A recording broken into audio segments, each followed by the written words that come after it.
El fútbol, esa metáfora. Presentación. Recuerdo con nostalgia las palabras de mi mamá cuando nos veía a todos, los 10 hermanos, sus 10 hijos, en pleno duelo futbolístico, separándonos en dos equipos de A5. Iván y Marta, los mayores, escogían al Pico y Monto a sus equipos. Iván siempre quería jugar con Javier, era el mejor. El 10 de los griegos. Marta escogía a Luis, el defensa Muro. A los demás nos escogía por estar ahí, no había más remedio. Gloria era portera y lo hacía bien. Olga y Ana no sabían nada de eso, pero se paraban y corrían sin rumbo fijo. Pero participaban, gritaban y salían y entraban como se sale y se entra a una rumba o un bringo baile. Luchi Luchi jugaba, pero no sabía qué era eso de hacer goles ni entendía por qué había de meter goles o tampoco se interesaba mucho por aprender. Ariana sí era muy dedicada al manejo del balón. Hacía la 31 con tacones y todo. Nos quedamos perplejos cuando hicimos la apuesta por el huevito del desayuno y empataban con Javier y yo, el más tronco de todos, sin saber qué hacer en la cancha porque estaban empezando a leer sobre filósofos y escritores existenciales. Pero las sentencias cariñosas de mi mamá eran muy dicientes. ¿Van a acabar con esta casa o qué? Culicagaos. La casa realmente no era una casa, era un solar en el que cada uno construyó sus sueños en sus historias y sus signos fatales, trágicos y ficcionales.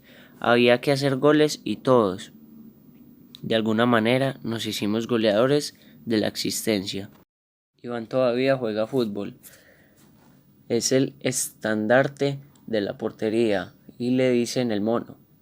No por el color de su cabello, sino porque es un arquero que se mueve y tira como un astuto mono. Es decir, salta, brinca y se sale del arco. El Campoamor lo reconoce como uno de los mejores porteros de la historia. Juega con uno de los mejores de 60 y es titular inamovible. Su mejor golazo lo hizo cuando asumió la responsabilidad de todos sus hermanitos. A mí me enseñó a leer filosofía, literatura. Marta partió muy joven para otra cancha de fútbol y se casó a los 17 años a pesar de la resistencia que hizo Iván. Su gol más bonito lo hizo cuando se sintió propietaria de su casa en Bello. Se trata de la alegría inigualable. Hoy es abuela y como la madre, siempre con una sonrisa en la cara a pesar de las adversidades que le tocó vivir. Gloria también emultó a Iván en la portería y era la arquera de su escuela. Ivy Enríquez Vélez Escobar era muy delgada y trabajaba como ninguna para que todos estuviéramos bien. Nos ayudó con todos los sentidos y me dedicó mucho tiempo para que yo aprendiera a leer los garabatos que aparecían en avisos y periódicos. No ha sido fácil su existencia. También es abuela Olga, la de los miedos a los gatos, tímida como ninguna, jugadora del mundo romántico de los hermanos Arriaga. Olga tomó decisiones arriesgadas y ha sido coherente con las mismas. También jugaba fútbol con nosotros, pero no era su fortaleza y chutaba el balón como cualquier parte. Le gusta ser abuela. Javier, el futbolista, magnánimo, cuidadoso del balón, artista de los goles más bonitos que se marcaron en la cancha de Campoamor. Javier tenía que haber llegado a jugar como profesional, pero siempre hubo un nuevo obstáculo. En la cuadra era el 10 en la cancha de 10, en la vida el 10, goles de medio campo, goles de tiro de esquina, es decir, goles olímpicos que le mostraron el cielo.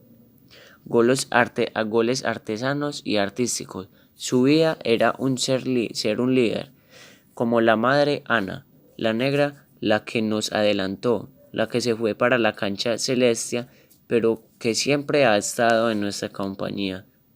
Ana tampoco le paró bolas al fútbol y siempre gritaba que por qué barrer y trapear. Era si no jugaba a los demás, se borró y se donó por todos. Aunque ella fuera la última, grosera, palabrosa y más responsable que nadie, se nos adelantó, pero como supe las razones, Luz Mercedes, la de las más adversidades, la que ha aparecido en los sinsabores de los seres que ella. Jugaba a la de todo. Pero ella era la de los autogoles. El fútbol no era su cosa. De manera de Sísifo. El fútbol era tormento, porque no tenía dominio en el balón. Jugaba para acompañar las tardes total de la soledad o de miedo. Nadie sabe cómo vive hoy sus propios dramas. Sus mejores goles es Dios y bienaventurada. Su vida es un aprendizaje constante para ser madre. Luis, la pelusa de la casa, el trabajador de mil batallas, la polvorita viviente, le decía a mi mamá. Todos de alguna manera somos camelladores, pero Luis comenzó desde muy joven a degustar de los sinsabores de ser niño grande, con responsabilidades de adulto. Era el muro defensor de todos los equipos. Cuando cumplió 50 ya podía jugar en Palmeiras. Esa era la consigna. Atacaba muy bien y se convirtió con el paso del tiempo en mi protector.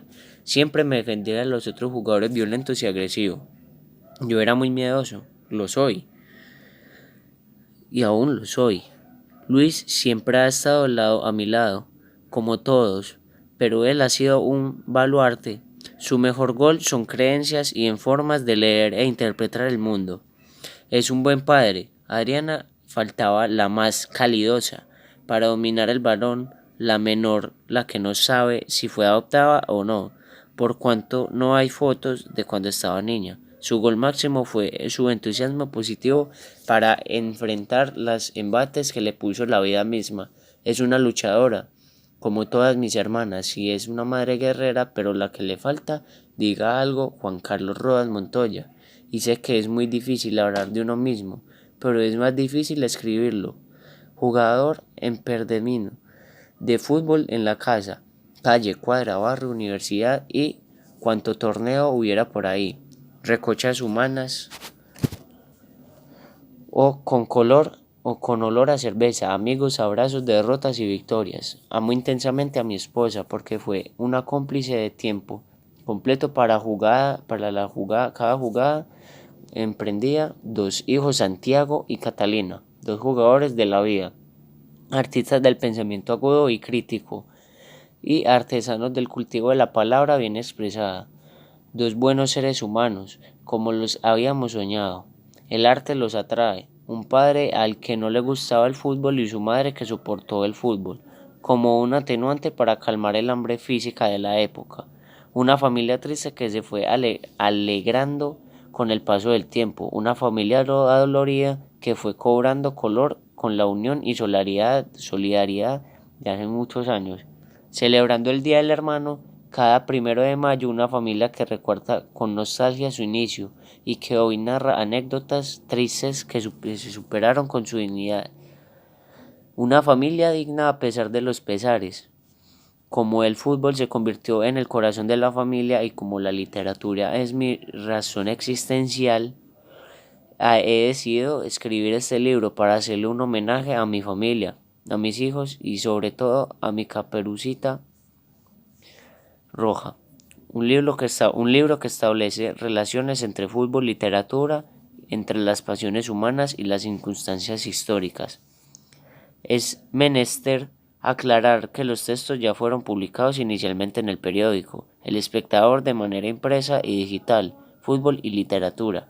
Un encuentro se deduce porque alude a las distintas maneras de vivir y habitar el fútbol y de leer literatura. Espero que haya más encuentros, es decidir, más recochas para que sigamos disfrutando de los rituales donde Nuri y en la cancha, los martes y jueves. Creo que eso opte por escribir, porque yo ya no me entraban los goles, o ya se me había envejecido el espíritu goleador. Este libro es una conversación conmigo mismo, un soliloquio de recuerdos, imágenes, idas y encuentros y desencuentros que surgen en la posibilidad que tenemos los hombres de jugar, de acuerdo con el trazado que hizo Huizinga en Olmo Ludens. Espero que jueguen, ganen y lean. Un homenaje a las recochitas entre amigos. Fútbol y literatura. ¿Ha entrado usted alguna vez a un estadio vacío? Haga la prueba, párese en medio de la cancha y escuche. No hay nada menos vacío que un estadio vacío. No hay nada menos mudo que las gradas, sin nadie. Eduardo Galeano. Cuando envié la primera columna al periódico El Espectador, sugerí que llamara fútbol paradójico, porque tenía la idea de escribir sobre las articulaciones reales o ficcionadas que existen entre el fútbol y la literatura. Además, como una obsesión editorial, siempre comienzo los textos con un epígrafe y a que me he servido de poetas, escritores, filósofos, comentaristas, cantantes y yerbajos afines. Algunas columnas han sido modificadas porque en esta revisión me he encontrado con nuevos datos o para hacer correcciones y ajustes necesarios. Por eso las columnas no están transcritas de manera literal. Fútbol paradójico porque se trata de un deporte lleno de arbitrariedades, contradicciones y paradojas humanas, como la palabra, el gesto y el silencio. Fútbol paradójico nace para establecer los vínculos o no, que se supone que existen entre la literatura y el fútbol. El fútbol es un lenguaje simbólico que nos inventamos los hombres para evitar el suicidio que producen los domingos en la tarde. Hoy se juega lunes, miércoles, sábado y a cualquier hora. Fenómenos de la televisión y del clima. El fútbol es una narrativa que nos nombra, nos grafica, nos desnuda y nos estremece. Es un encuentro con Dios, pero también con el diablo, porque es capaz de sacudir hondamente las fibras de la felicidad humana y habitar las pasiones más inhumanas de los seres. El fútbol es una perspectiva de comprensión del mundo, es un mundo posible, es un lenguaje universal que dice la guerra de las casacas. De las épicas humanas del fútbol depostricaron Rudyard Kipling y Jorge Luis Borges en el tiempo y contextos distintos. Y tenían razón porque no fueron los únicos, eran eruditos e intelectuales que se dedicaron a la inmoralidad y el fútbol es finito. Como los seres humanos, otros autores hicieron homenajes al fútbol. Quiroga Benedetti, Cortázar, Camus, Cela, Villoro, Uris, Eco y tenían razón. La literatura es una obra maravillosa que permite reconocer la fragilidad humana. Ella aporrea, desconecta, descoge y arroja. Eduardo Galeano nos puso a pensar en la estética y en la ética del fútbol. Literatura es litera, letra y palabra que, con aguja e hilo, teje, desteje, asombra, mitifica y vuelve a quedar la palabra, palabra dicha. Los hombres somos eso, palabras que conjuntan para dañar, para pisar, para maldecir, pero también para componer, ilusionar y dejar de soñar. Fútbol y literatura son dos narrativas que se conjugaron para dejar de comprender la hermenéutica humana e incertidumbre porque arrastran pasiones, desazones y soledades. Ambas son juego y lúdica, pero se ven enriquecidas por la artimaña. El juego, el no el juego. Es decir, por la estética de Feo acudimos a Apolo y Dionisio para concluir en última instancia que lo nos caracteriza no es moraleja ni la analogía sino la paradoja, el consentido y el sinsentido. A partir de este momento los lectores tendrán un encuentro, bueno o malo, con temáticas antinentes a estas dos naciones o países mágicos, que viven de la drama, de la tragedia y de las pasiones. Dicen que el fútbol femenino no es estético para la retina, pero afortunadamente hemos visto en el torneo de la Pony mejores partidos entre las femeninas que entre los masculinos. Vidas de arqueros. Porque después de muchos años en el mundo me ha permitido variadas experiencias. Lo que más se alarga acerca de moral y las obligaciones de los hombres se lo debo al fútbol. Albert Camus, el autor de La peste, El extranjero y el mito Sísifo, vivió en sus propias entrañas la soledad que produce guardar el arco de una selección nacional de fútbol. Sus palabras son verosímiles. porque padeció de las tormentas psicológicas de un arquero. Lo paradójico es que la palabra que dice de su posición en la cancha termina con las 4 letras que hablan del humor. Y más paradójico aún, en la posición de la cancha con más sinónimos: cancerberos, arqueros, porteros, goleros, guardaballas, cuidapalos, y a la lista es interminable. Como interminable es la sensación del vacío cuando le llegan los goles del contrario. No hay eros para los arqueros, hay odios, insultos y mofas, porque el lenguaje es que los nombra es el número uno. Es el número uno. Son extraños, habitan la soledad en la multitud. No pueden cantar los goles con sus compañeros y viven el drama de la derrota mudes fascinaca.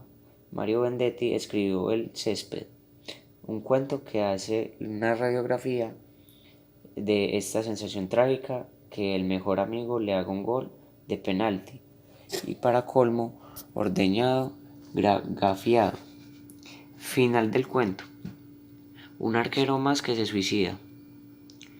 Esa sensación que ha vivido varios asquerosos la historia del fútbol, y no siempre es la misma causa.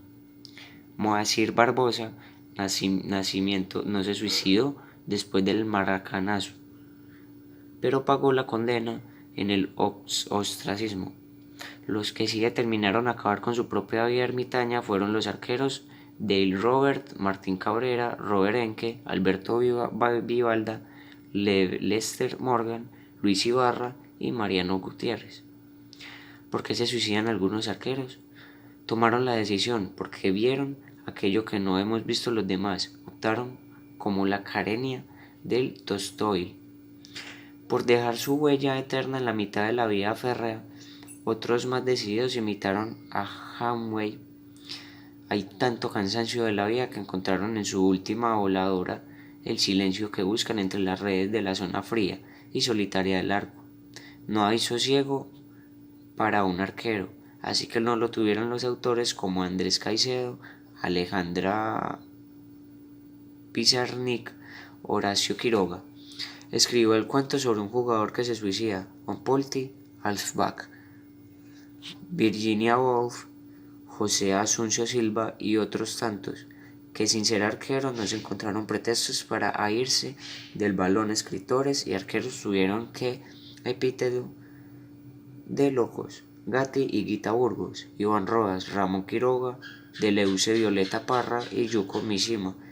Algo de locura que tiene que haber en la decisión de escribir o de volar, o mejor algo, spleen, que narró tan dolorosamente Paul del Aire. Dicen que el fútbol es la recuperación semanal de la infancia. ¿Se acuerdan del Raúl Ramón Navarro, Paviato Lorenzo Carraps y Amadeo Carrizo? Nombres para recuperar la infancia. Armar una portería. Veo unas vacas en la cancha de fútbol. Dos pasan rozando un palo. La tercera es gol. Claudio Bertoni. Se acaban las clases de los viernes y después de una semana de fútbol y más fútbol en la escuela, esperábamos el sábado del ritual, la revancha del sábado pasado. En la casa veíamos porterías en todas partes: las patas de las sillas, el muro y una piedra, dos piedras. El primer gol lo hicimos por entre dos piedras y se marcaban un límite y un sinfín. Aunque también hicimos goles entre dos materas, dos cojines y dos frascos. La casa es el primer estadio que habitamos, es la cancha primigenia, y cuando no había pelota, un par de medias o un cartón arrugado o un trapo se convertía mágicamente en un balón, pico y monto para escoger a los jugadores y armar la portería.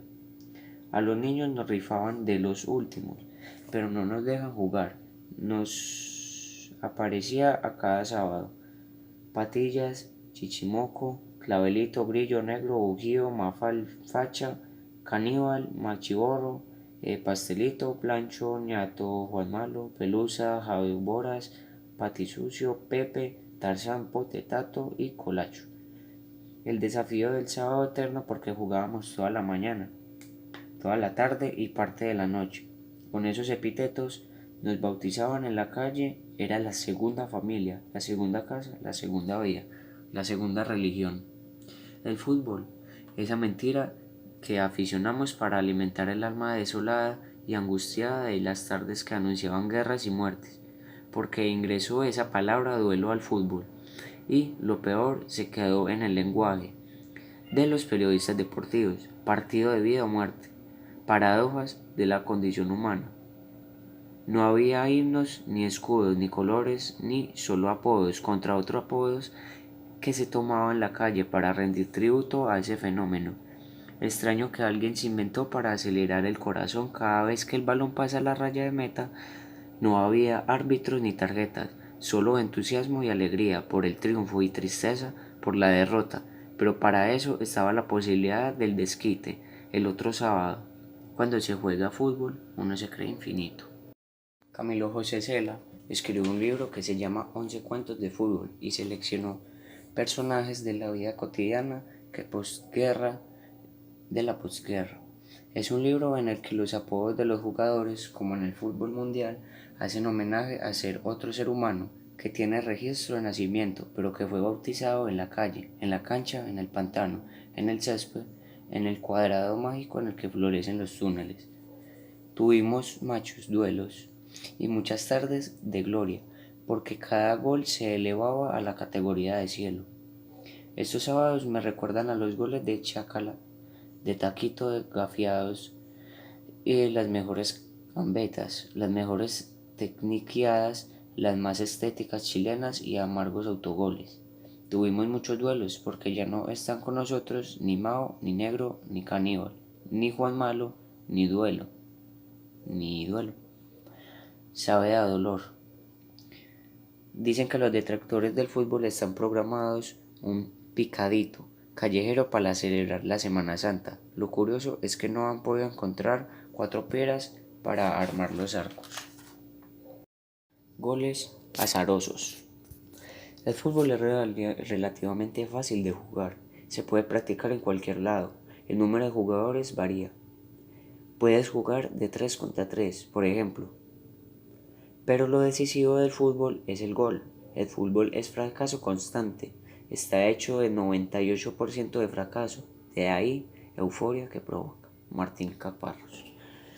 El escritor holandés Huizinga escribió Homo Ludens en 1938. Allí sostiene que nacimos para jugar. El hombre contemporáneo, por ser como es, ha hecho del juego una reaccionalización mercantil y vende hasta el lenguaje del juego, pero no se ha podido hacer nada en contra del azar, prevenir, planear, estrategiar, verbo imposible conjugar. El fútbol es el deporte en el que se planea, la cancha es el entrenamiento, las sesiones de video, la táctica, la técnica, la repetición de la jugada para mecanizarla, las concentraciones para evitar distractores. Los futbolistas profesionales juegan otros juegos para olvidar su juego. Más jugadas y repaso de pizarra. El fútbol es irracional. Cuando llega el partido, nada de lo que se planeó se hace, porque el fútbol es constructo de la espontaneidad. Es construcción inmediata, error, azar y mentira. ¿Será que Camerino es el alias del jugador de fútbol? Un gol de Camerino acaba con la planeación de un partido. Creo que es el más goleador. Los resultados, aunque se manipulen, dependen de un error. La mejor jugada para hablar de ello es el gol olímpico. Es imposible planear un gol olímpico. La historia nos ha regalado goles en la que la mano con los glúteos sin querer, el que pega en el morrito, el que mete el viento, el que pega en el árbitro y cruza la raya de meta. Los que fueron, pero no olvidaron, y los que valieron, pero no entraron. Puro azar. Julio Cortázar. Nos enseñó a jugar a la rayuela, como metáfora de la vida y la muerte es precisión conquistar al cielo. Pero tenemos más hacia el infierno, porque como dice Camus, somos jugadores de caídas. De allí de que exclamemos hijueputa cuando vivimos un autogol, del contrario, cuando el balón pega en los 3 palos y se mete en la red, el que uno se come cuando está debajo del arco, azar, oles y osos. Esa es la palabra más vulgar, pero la más característica, es la más usada del Padre Nuestro. Soriano escribió el penalti más largo del mundo y Jairo Aníbal Niño el equipo más malo del mundo. Paradojas de la cuentista para inferir que el fútbol es más triste que alegre y más chepa que razón. ¿Se acuerdan del gol que hizo Plantini, el arquero Arco-Canadá en el Europa el 27 de junio de 1984? Mientras más tecnología, mayores errores, porque el fútbol se juega entre humanos, finitos, insolidarios, erráticos e individualistas. La euforia del fútbol la debemos al fracaso, pero nos separa para el triunfo, para evitar el azar nos haga un gol de chanfle.